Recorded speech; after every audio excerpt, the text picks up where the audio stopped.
Right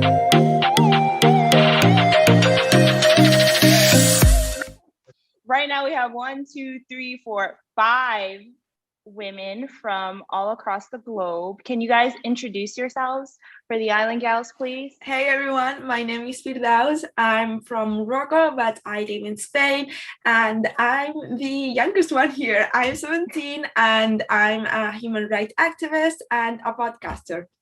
I'm Agostina. I'm from Argentina. I'm 22 years old, and I'm studying to be an English teacher. My name is Clara. I am 20 years old and I'm studying architecture. Hello everyone, my name is Trish. I'm 20 years old. I'm currently living in Poland, but I'm Zimbabwean. Yeah, I'm studying tourism and hospitality in Warsaw. Hi, I'm Ella. I'm 25 and I'm from London, from the UK. And I studied languages at university, but now I'm a project manager in the tech industry. I'm Sharon, I'm 27. I'm based in London, and I'm a video producer at a human rights organization at the moment. Okay, so I wanted to ask you guys, how are you handling COVID? Like, has that affected your work? Has that affected your mindset? Personally, I have to agree with you, because especially as with my activism work and everything, I used to go to a lot of protests and like be in a lot of meetings and all this, and COVID kind of stopped it, because it's not the same. Even if we do it virtually, it just, the vibe, the feeling, it's not the same. And also with school, it just took out, I think. Yeah. For me, it's the opposite. Like, I had to return to my hometown, and I was able to manage my time with university to actually go to meetings, because here the cases are low, so we are allowed to go out and do stuff. And I had the opportunity to like fulfill my role with the activist here, because I was not able to, because I was not here. And I think that's really cool. But it's a special case because everywhere else it's all closed. Me, during the first 2 months, it was really hard for me, because I was starting university. I was expecting to see everybody, meet everybody, and just have a good feeling about the university life, but I could not do it. And now I'm just adjusting to the online meetings and everything. But overall, right now I'm used and I'm actually enjoying it. Yeah, I was just gonna say, it's been a huge shock for me, and like I think I switched roles as well during the time that we went through that the pandemic kind of picked up. So I think it's been really interesting, just obviously a big adjustment in working from home and kind of being introduced into a new organization from home, and all the kind of creative events and things that I was putting on before we went into the pandemic. Obviously it all went on hold, so it was kind of challenging to think about new ways to stay active and to stay like involved in the activism work that I was doing. Yeah, definitely. It's like you have to readjust your whole mindset. Like, this is the new normal. But going forward, it's kind of good that it's good that we had COVID, but it's good that we're thinking more like on a technological aspect, because I think that will help us like in our work, in our school. One thing you love and one thing that you wish could change. One thing that I love most about being a woman is how our body goes through different stages every month, and all the amazing things we can do. Don't like the most is the part that when I'm out, I feel insecure. Like, we always have to be on guard because anything could happen to us. So yeah. One thing that I really value about womanhood and being a woman is the idea of sisterhood as well. And I think just the energy that women bring when they're together, the idea of safe spaces, the idea of shared experiences with like identity, religion, any aspect of this like shared understanding. I feel like women are such good communicators and really are able to kind of build and create and connect with one another well. And I just think that the idea of like a sisterhood is really beautiful, and I value it a lot in my friendships and like familial relationships and stuff. So that, I love that. I feel like it's very unique. And then if I could change one thing, it would probably be just, I suppose, like patriarchal structures, meaning that our like bodies are police, that we risk feeling unsafe, and just that we kind of have to work extra hard in order to be considered like a valuable member of society. I have to agree with Sharon so much, because I truly believe that, and this is the best part, that when I think about it, it's like, wow, I'm a woman and I'm so glad I am, is that we bring life to wherever we go. And I don't mean it literally, yeah, that's in one part, but we literally bring life, like when we are in with other women, or we are just with other people, because we have, and if we put here some stereotypes that we are so emotional and whatever, we do have that part, but we also have the rational part. So it just a mix of everything, and it just like, wow, we're women, Yeah. And for the other side of the equation is just patriarchy, and I truly hate to be afraid when I'm out. And it doesn't matter if I'm like all alone or with my friends, because I'm still young. And for example, just today, a couple of hours before, I was like getting back home, and I was with a friend of mine, and someone whistled to their dog, and they thought they were doing that to us, and it just, the fear that something bad is going to happen to us, so that is just, I don't know. Yeah, definitely. I agree. It's like you're always second guessing, like if something happens, or, if somebody's whistling at you, you're walking down the street, or somebody says something that's like out of context, you're just like, wait, are they talking about me? And then you feel like insecure, like Augustina said, and you feel like you need to like, be in this small round bubble and small yourself up, instead of like being proud of who you are. So I definitely understand that. Yes. As for me, one thing that I like about being a woman is women are so influential.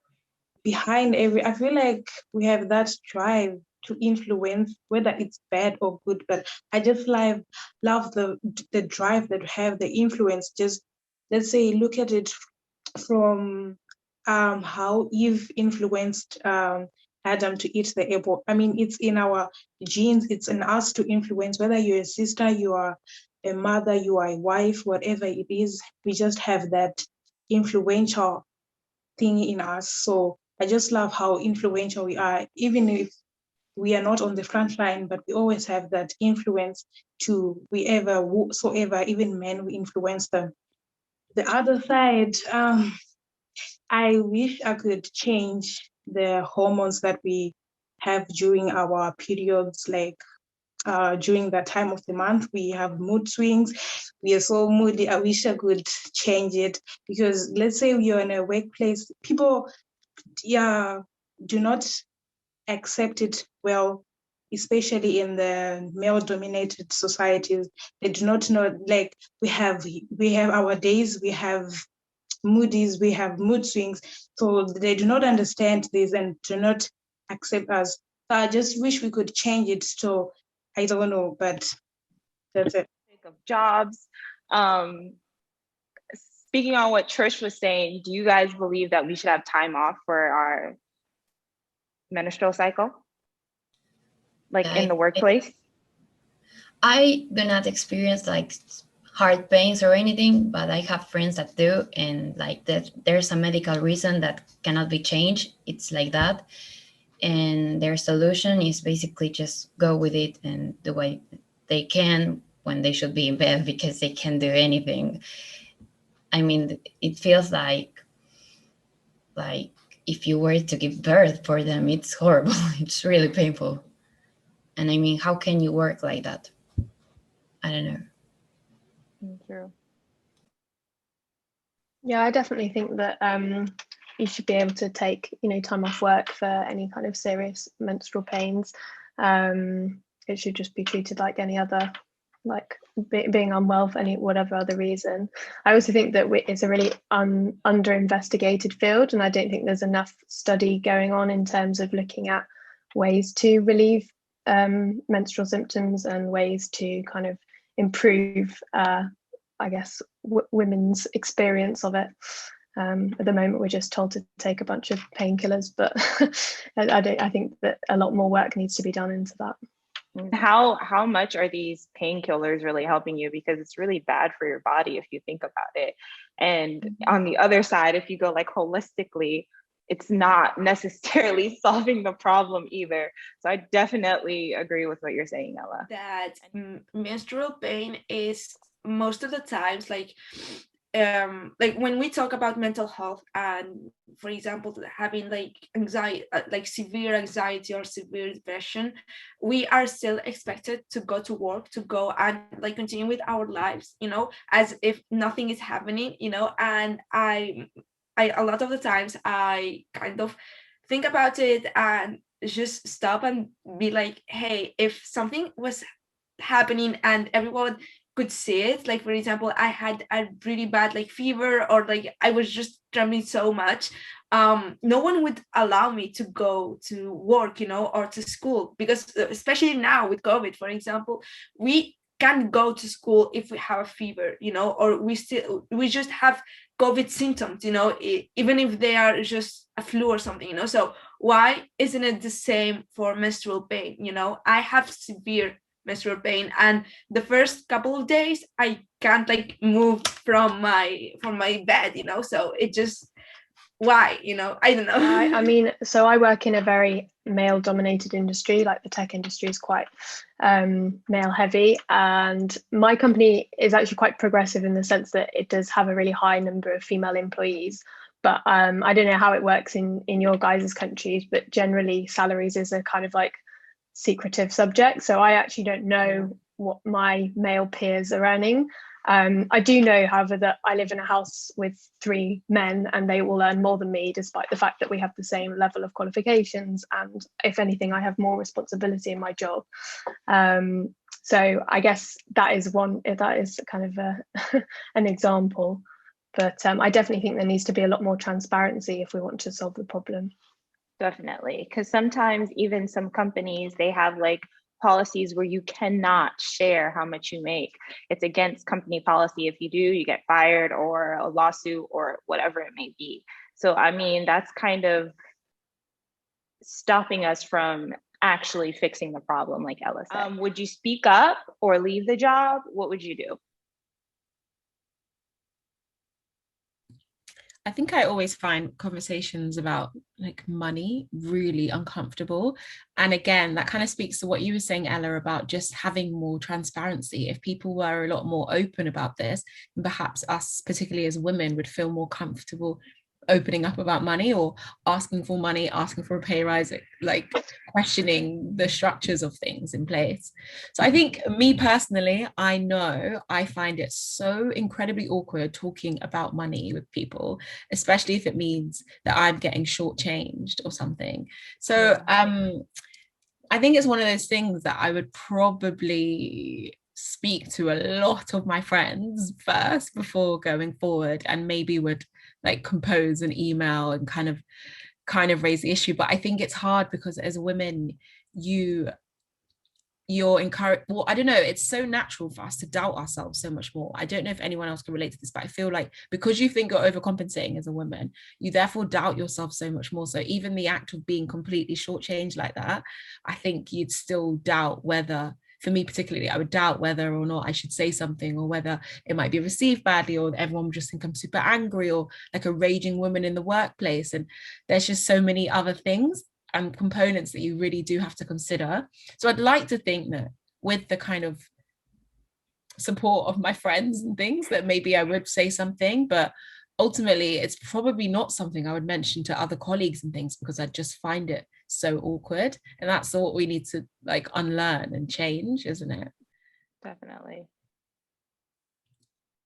Yeah, I totally agree with Sharon, because here we don't usually talk about how much we earn because of the policies.